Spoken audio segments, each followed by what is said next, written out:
Napapanahong issue sa larangan ng politika, showbiz, tatalakayin, hihimayin, re-reaksyonan ng J. Guevara TV. J. Guevara TV nga po pala, isang reactor ng mga viral issue na nagaganap dito sa Pilipinas. So, what's up mga kabiyaya, mga ka-DTS? Isang mabiyayang araw po sa ating lahat. At muli, J. Guevara TV nga po pala, isang reactor, defender, nagbibigay ng komento sa mga viral issue na nagaganap dito sa Pilipinas. At ito, pag-usapan natin ng mainit, no, na pinag-uusapan ngayon ng pag-walk out ni walk out ni Sensya na, bull talaga tayo eh. Pag walk out ni ni Senator Rapi Tulfo.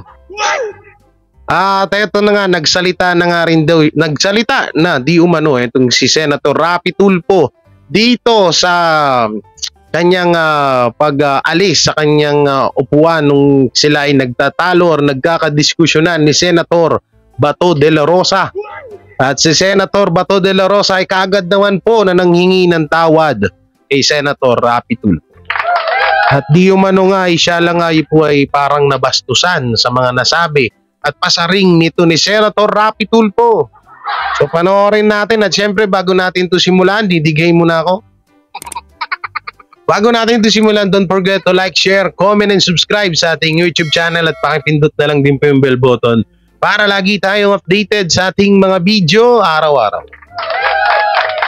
So ito yung unang video kung paano naging talagang malupit ang kanilang bangayan. Diba nagawa tayong video dyan yung parang nagtalo sila, so hindi natin agad tinapos, no? So ito pala may nangyaring kababalagan dito. So ito, panoorin natin. Yun na, very clear na dito, established na rito na nung last hearing, we were all here at sinabi nila they were serving warrant. Remember? Meron siya hawak na warrant. Sinabi nila. Hindi na sinabi na may hawak silang warrant, ha? They were serving warrant. Ang sinabi nila dito. Nagsabi ba kayo na hawak yung warrant? May dala kayong warrant? No, they said they were serving warrant. Nag-serve kayo ng warrant, di ba? Operation? Yes, Your Honor, magsaserve po kami nun. Pero hindi. Ano isi-serve nyo kung wala kayong dalang warrant? With due respect, Your Honor, lahat po yun ay documented from pag-alis namin. Actually po, planned operation dahil po pinlano po namin yun, naka-logbook po yun, naka-blatter. So naka-blatter, lalakad kayo, mag-serve kayo ng warrant? Yes, Your Honor. Saan yung blatter? Saan yung blatter na yan? Okay, Mr. Chair, po yun ang mga sinabit okay, natin. Ayan na naman, Mr. Chair. Palagi natutulas, magsaserve sila ng warrant. At again, kumukontra naman sinasabi ni Colonel Arnedo, yung kanilang PD, na walang warrant dahil sila ay nagkikasing lamang. Again, hindi naman tumutugma. Ang daming hindi pagtutugma-tugma. Ayan na, nagalit na. Threat operation, hindi, hayaan mo siya magsalita. Let him speak. Do not stop him. Saka pa. See, sandali, hindi, I'm not talking to you, sir, Colonel po. You see? Sinabi niya, they were serving the warrant, which means they have the warrant in possession, because if you're serving the warrant, then you must have that paper. Yes. Yes, dapat. Kaya nga, di ba? Simple English. They were serving the warrant. So, merong hawak sila. So, saan ang warrant nyo at that time? Bakit hindi kayo nagdala ng warrant? According to your Dala po ng warrant officer ko, Your Honor. Ako po yung sinasabi lang hindi may dala, pero yung warrant officer ko po ay meters lang po ang layo sa akin. Sinong warrant officer nyo the time? Si Corporal Joel Dicen po, Your Honor. Ikaw? Yes, Your Honor. May dala kang warrant the time na yan? Nasa bulsa ko po, Your Honor, kasi po... Ba't kasi nasa bulsa mo? Kaya nga, paano kayo mag-serve kung walang warrant? So, dala-dala yung warrant? Dala po namin, Your bakit Honor. sabi mo na walang warrant? Magbabalidate pa lang kami that time, Your Honor, nung... Sandali. Mr. Chair. Bakit mo sinabi na walang warrant? Mr. Chair, alis na lang ako rito. Hindi ko matiis. Ayan na. Nakikita ko na parang ito mga pulis pinagluloko. I'm sorry, I have to walk. Ito yung kinaganda dito kay Senator Robin Padilla. Alam niyo kung bakit? Kung alam niya na nagkakainitan yung dalawa, agad siya nakaabang agad siya kasi baka mamaya magpang-abot yung dalawa Uy, parehas palaban yan. Si Senator Rapi Tulfo tsaka si Bato. Si Bato dating pulis yan, dating general yan. Si Tulfo alam naman natin na magbuo din talaga loob niyan. Kaya si Senator Robin Padilla, tignan nyo yung nakapink sa dulo. Talagang alerto no? Alerto siya doon sa dalawa Napatingin talaga siya ng ganun Yung nga lang, eto pinakamasakit dyan doon sa mga tansu vlogger, mga dugyot vlogger ng Marcos. No? Biruin mo sinabi nila dito, chismoso daw. Lalo na yung vlogger na babae, yung nakapulot, yung inutusan ng suka ng asawa niya, bumili ng suka, tapos naging vlogger. Kapulot ng cellphone sa tindahan, tapos naging vlogger yan, no? Grabe. Ginawan pa nila ng issue yan, napakababa. Ay, nako. So, eto na. Hindi ko kaya to. Yan, sumunod agad si Senator Robin. Tinapik niya agad si Senator Bato. Yan na. Patuloy tayo, tuloy. Sabi mo, walang warrant. Sir, based doon sa report, sir, pagbabalidate nga sila, ang warrant of arrest is nasa warrant officer, sir, which is not part of the validating team. Yung nga, dapat pinintindi nyo kasi Senator Tulfo nang may hawak. Kaya alam nyo, yung una, dadaanin ko lang sa biro nung unang pasaring kasi ni Senator Rapi Tulfo, sinabi niya dun sa unang video natin, nakalagay dun mga kalbo. Hoy. si Senator Bato de la Rosa kasi kalbo din. Doon na talaga naginit ulo ni Senator Bato Dahil tiba-tiba na naman yung mga anti-Rapi Tulfo dito. Oo, mayat-maya na naman content nila nito. Warrant, warrant officer. Ay, sir. Intelligence officer, nagsusurveillance sila kung nandoon yung subject. Di ba? Yes, sir. Kasi pag-serve ng warrant, siya na magsiserve ng warrant. Yes, Your Honor. Naintindihan ko kayo. Yung procedure na yan, ginagawa ko yan nung panahon ko. Ganun man talaga. Magsiserve ka ng warrant. Alangan naman, magsusurveillance sa ka-uniforme. Bulabog na kayo. Layas na yung subject niyo kung naka-uniforme. Wala yun. That's one.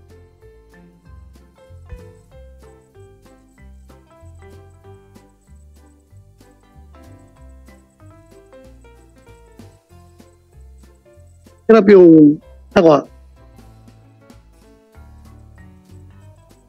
The worst thing na sabihin sa akin, binibibaby ko kayo, ay hindi ko matanggap-tanggap yan. Na binibibaby. What's the use of me being the chairman of this committee kung ibibigay ko kayo?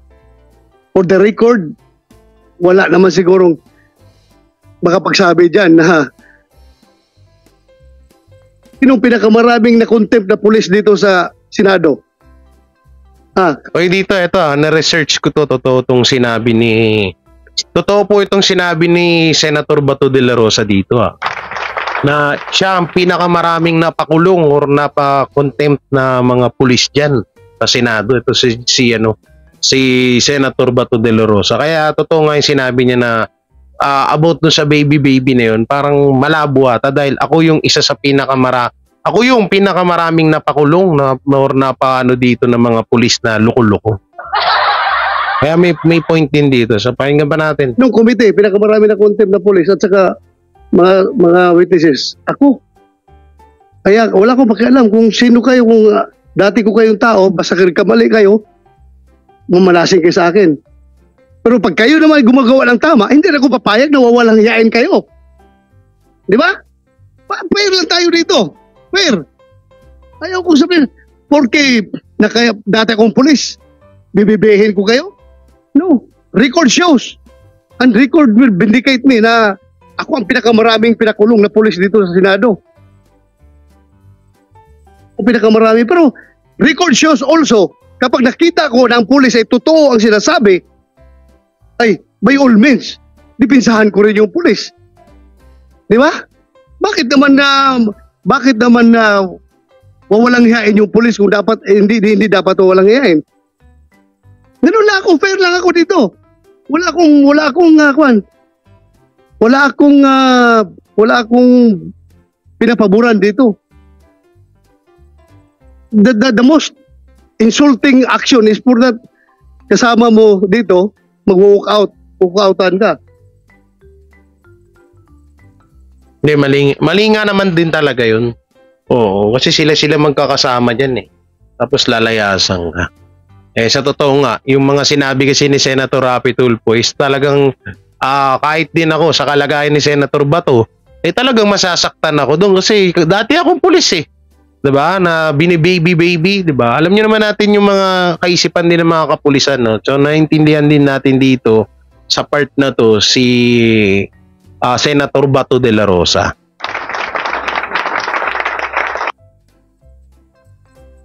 Okay? That's his prerogative. Kung ayaw na niyang makinig sa hearing, kanya na yan. Ako lang man, I am trying to be fair here. Tahimik lahat sa Senado. Wala akong bias dito. Kahit na sabihin nyo, dati akong chief PNP, ang dami ng pulis minala sa akin. Fair lang ako. Ayaw ko lang rin na masyadong kinakawawa yung pulis na dapat hindi naman kakawawain. Respetuhin lang rin natin dahil paano yung right ng mga complainant na civilian, ganun din ang right ng mga pulis. Tama. Doon Senator tayo. Rapi Tulfo kasi init agad eh. Ayaw kong ma-accuse ako na binibaby ko kayo. Never in my pagiging chief PNP. Isa pa sana naging masakit kasi dito mga kabiyaya. Yung mga kapulisan na dinadakdakan ni Senator Rapi Tulfo, mga dating tauhan po yan ni Senator Bato de la Rosa. Kaya nung sinabihan ng Senator Rapi Tulfo na bini-baby, syempre masasaktan talaga si Senator Bato de la Rosa eh. Mga dating niyang tauhan yan eh. Senator, basa mo yung pagkain mo ng mga matataba. Masyado kang high blood ka eh. High blood ka pa sa akin eh. Kaya idol din natin yan, Senator Rapi Tulfo na yan, no? Pero sabi nga namin dito, kapag may mali, sisitahin. No? At kapag tama, papalakpakan. Kung kalaban at bay, ang ano yun, ano nila doon yung mga lagi sinasabi, pag mali, banatan. Pag tama, palakpakan.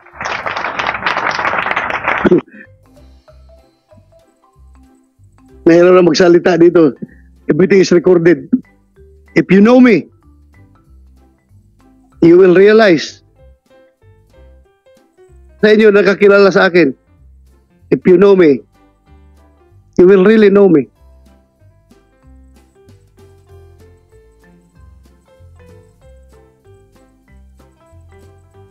Tahimik sa loob, no? Oh, paano na pa nagsuntukan Wala matanggap-tanggap. For the record. Sorry. Kayo ay pinagmumura dito. Ha? Ayaw na ayaw ko mumurahin yung taong naka-uniforme, mumurahin, wawalang hiyain. Yan ang hindi ko matanggap-tanggap. Dapat kayo murahin doon sa labas. Dito sa hearing.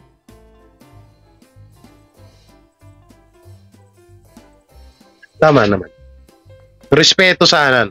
Tama naman si Senator Bato. Alam ko gaano kahirap maging pulis. Alam ko.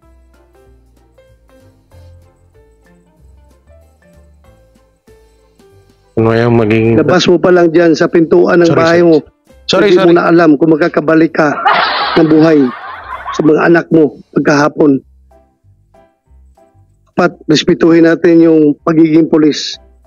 At doon naman sa mga abusadong pulis, dapat talaga may kalalagyan kayo. Kayong mga abusadong pulis. Dahil niyuyurakan ninyo yung uniforme, yung badge na suot-suot ninyo. Hindi kayo dapat magiging Senator pulis. Robin Padilla, nagmamatsyag lang. Oh my God, sabi ko sa inyo. I am Case your ni number Senator. one enemy. Kung masama kayong pulis. Yeah, that's Kung right. Saan tayo aabot? Kahit matanda na ako, hindi ko kayo atrasan. Anong gira gusto niyo? Anong warfare gusto niyong ilalaban sa akin? Hindi ko kayo atrasan kung si Raulo kayong pulis. Kung kayo matinong pulis at kinakawawa, my God, I will offer my life to you. Ganun akong klaseng tao. Major De Castro, Okay, dito na tayo sa isang video na kung saan ay nag-sorry si Senator Bato de la Rosa. Tingnan natin, baka nandito na rin yung video tungkol kay Senator Rapi Tulfo. So, wala pa naman. So, panoorin natin itong pag-sorry. Pag-sorry ni Senator Bato de la Rosa sa kanyang mga nasabi. Mapatungkol kay Senator Rapi Tulfo. Personal hong nagsorry at nagpakumbaba si Senador Ronald Bato de la Rosa kay Senador Rapi Tulfo para umano maiwasan ang anumang di pagkakaintindihan. Anong pinakamaganda dyan? Ito'y matapos aminin ni Senador de la Rosa na nainsulto siya sa pag-walkout ni Tulfo nang mainis sa umano'y pagsisinungaling ng mga pulis ng Pandi, Bulacan na umaresto sa sibilyan na walang arrest warrant. Kunin natin ang detalye mula kay Mean Caldera Live. Mean. Go, man. Wedge, walang balak si Senador Ronald Bato de la Rosa na baguhin ang proseso ng kanyang ginagawang mga committee hearings. Yan ay kahit nag-walkout kahapon si Senador Rapi Tulfo dahil nainis ito sa umano'y malamiang pagtrato ni de la Rosa sa mga nagsisinungaling na resource person sa mga investigasyon. Hindi ko matiis. Nakikita ko na parang ito mga pulis pinagluloko. I'm sorry, I have to walk out. Hindi ko kaya to. may mawawala ba? May mawawala ba sa akin kung magpapakumbaba ako? Matapos amining na insulto sa pag-walkout ni Senador Rapi Tulfo sa pagdinig ng Senado kahapon, sinabi ni Senador Ronald Bato de la Rosa na nagkaayos na sila ng kapwa senador. Sabi ni de la Rosa, siya ang personal na lumapit at nagsorry kay Tulfo. Ayaw kong Yan pinakamaganda dun. mag-away kami. As I've said, kaya ako nag-reach out sa kanya, ako pa nag-sorry, dahil nga 24 na kami senador dito, magkikita kami araw-araw, hindi maganda na May idwaan. merong bad blood between us, kaya nag-reach out ako. Hindi maganda yung hindi tayo nagkakatinginan ng eye to eye. Ipiniliwanag anya ni Tulfo na nag-walkout ito dahil nagalit sa mga pulis na nagsisinungaling sa mga investigasyon. Nauna nang sinabi ni Tulfo na binibaby umano ang mga pulis kahit malinaw na nagsisinungaling sa pagdinig. Ang tinutukoy ng senador ay mga tauhan ng Pandi, Bulacan PNP na nagsilbi at umaresto sa isang sibilyan na si Rodelio Vicente gayong walang anumang kaso o warrant of arrest laban dito. Depensa naman ni de la Rosa, hindi niya kinukonsinte ang mga pulis. Katunayan, kung pagbabatayan anyang records ng Senado, siya ang nagpataw ng maraming contempt at nagpakulong sa mga pulis dahil sa pag-iwas na sumagot at pagsisinungaling sa mga isyong iniimbestigahan ng kanyang komite. Pero sana raw hindi na nag-walkout si Tulfo at kinausap na lamang siya para masuspende ang hearing. Ako nag-approach mismo at ako humingi ng paumanhin. Nagsorry ako na sorry kung hindi mo nagustuhan yung pagpapatakbo ko sa committee hearing natin. Sana huwag ka magtampo kagad. Huwag ka sana Ganda yun. magtampo. At sana nagkuhan ka muna. Humingi ka ng 1 minute suspension at kinausap ako, mag-usap tayo para kung how you want this to go, yung investigation. Pagtiyak naman ni de la Rosa, hindi niya babaguhin ang proseso ng pagdinig dahil may karapatan pa rin ang sino mang inaakusahan na mabigyan ng due process. I don't have to suit to anyone's desire yung hearing. Basta ang objective ko lang pag nagkandak ako ng hearing is to be fair and just to everyone. Yun lang akin. Maintain ko yan. So yun, no? Doon naman sa side ni Senator Rapi Tulfo. Kasi talaga hindi naman natin malalahat naman po talaga mga kabiyaya na na lahat ng pulis po ay matitino, no? May mga ibang pulis talaga na mga talagang sakit sa ulo dito sa ating bayan, or ginagamit ang kanilang pagiging pulis para makapang-alipusta at talagang mas i-down pa yung iba pa natin mga kababayan kaysa tulungan nila. So kaya hindi rin natin masisi si Senator Rapi Tulfo.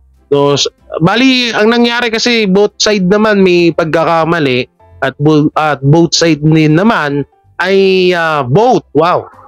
At yung dalawa, si Senator Rapi Tulfo at si Senator Bato de la Rosa ay parehas lang din naman din pong may pinupunto. May tama. May tama din naman yung mga sinasabi nila. So ganun man, at ayun, nag-ayos na rin naman dalawa. Kala ko magkakasuntukan na eh. Galing, pero galing talaga ni Senator Rapi Tulfo. Talagang pumasok talaga, no? Talagang inano eh. Talagang tawag dito excuse me. Talagang sinundan niya. Yun talaga pinakamadami sa Senator Robin Padilla. Kaya mo, Senator Robin Padilla, kahit ang daming nagsasabing tanga-tanga kang senator, kahit ang daming nang babatikos sa'yo, nandito pa rin naman kami ng mga DDS vlogger.